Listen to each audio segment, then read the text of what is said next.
UPI यानी unified payment interface अब हमारी रोजमर्रा की जिंदगी का अहम हिस्सा बन चुका है। पैसे भेजने, बिल भरने, ऑनलाइन शॉपिंग या दुकान पर पेमेंट करने के लिए सबसे ज्यादा इसी का इस्तेमाल होता है। अब जल्द ही इसमें दो बड़े बदलाव आने वाले हैं। पहला, आप यूपीआई पेमेंट फिंगरप्रिंट या फेस आईडी से कर सकेंगे और दूसरा, 1 अगस्त 2025 से यूपीआई के कुछ नियम बदलने वाले हैं जो आपके बैलेंस चेक करने और ऑटो पे जैसी सुविधाओं से जुड़े हैं। आइए आपको इस वीडियो में इन दोनों अपडेट्स के बारे में विस्तार से बताते हैं। दरअसल अब तक यूपीआई पेमेंट करने के लिए पिन यानी पासवर्ड डालना जरूरी होता है, लेकिन जल्द ही national payments corporation of India एक नई सुविधा शुरू करने जा रहा है जिसमें आप फिंगरप्रिंट या फेस आईडी से पेमेंट कर पाएंगे। इसे बायोमेट्रिक पेमेंट कहा जाता है। ये एक ऐसा सिस्टम है जिसमें आपकी बॉडी से जुड़ी चीजें जैसे फिंगरप्रिंट हो या फिर चेहरा हो, इससे द्वारा पहचान की जाती है। जैसे आप अपने मोबाइल को फिंगरप्रिंट से अनलॉक करते हैं, उसी तरह अब आप पेमेंट भी कर सकेंगे।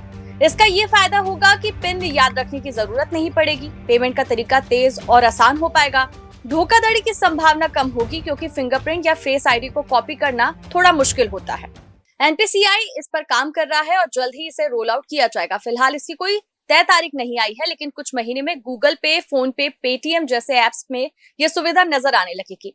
एनपीसीआई का कहना है कि यूजर्स के फिंगरप्रिंट या फेस डेटा को एन्क्रिप्शन तकनीक से सुरक्षित किया जाएगा। हालांकि डेटा प्राइवेसी को लेकर सख्त नियम बनाए जा रहे हैं ताकि यूजर की जानकारी लीक ना हो। इसके अलावा एनपीसीआई ने यह भी ऐलान किया है कि 1 अगस्त से कुछ नए नियम लागू होंगे जिससे यूपीआई सिस्टम और बेहतर बन पाएगा। क्या क्या बदलने वाला है, आइए आपको ये भी बता देते हैं। पहला है बैलेंस चेक करने की लिमिट। अब एक दिन में आप किसी एक यूपीआई ऐप से 50 बार से ज्यादा बैंक बैलेंस नहीं देख सकेंगे। इससे सिस्टम पर अनावश्यक लोड कम होगा। दूसरा है ऑटो पे ट्रांजैक्शन का समय तय होगा। ईएमआई, नेटफ्लिक्स जैसी सब्सक्रिप्शन फीस या मोबाइल रिचार्ज जैसे ऑटो पेमेंट अब किसी भी समय पर नहीं होंगे। इन्हें 3 स्लॉट में प्रोसेस किया जाएगा। सुबह 10 बजे से पहले, दोपहर 1 बजे से शाम 5 बजे तक और रात 9:30 बजे के बाद। तीसरा है पेमेंट स्टेटस चेक करने की सीमा।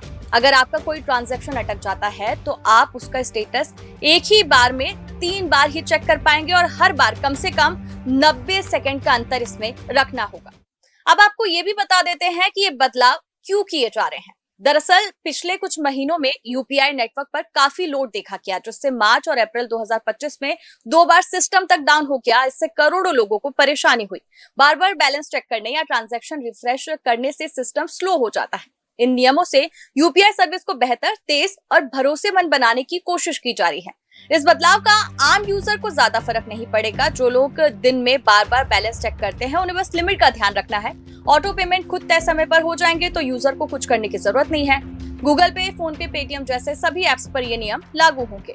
यूपीआई एक रियल टाइम पेमेंट सिस्टम है जो 24/7 काम करता है। इस एक ही ऐप से कई बैंक अकाउंट लिंक किए जा सकते हैं। किसी को पैसे भेजने के लिए मोबाइल नंबर, अकाउंट नंबर या यूपीआई आईडी की जरूरत होती है। इस ऐप के जरिए पेमेंट करने के लिए कार्ड नंबर, ओटीपी या सीवीवी की जरूरत नहीं पड़ती।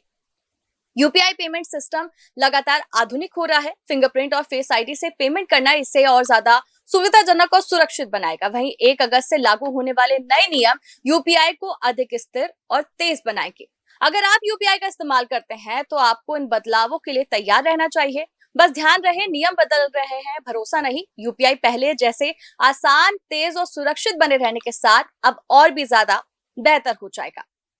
तो क्या आप भी यूपीआई पेमेंट यूज करते हैं और इन जो नियम में बदलाव होने वाले इसको लेकर आपकी क्या राय है, कमेंट सेक्शन में बताना ना भूले। जानकारी को लाइक शेयर जरूर करें। चैनल चौथा खंबा को सब्सक्राइब कर ले। आपसे मुलाकात होगी अगली वीडियो में। तब तक के लिए नमस्कार।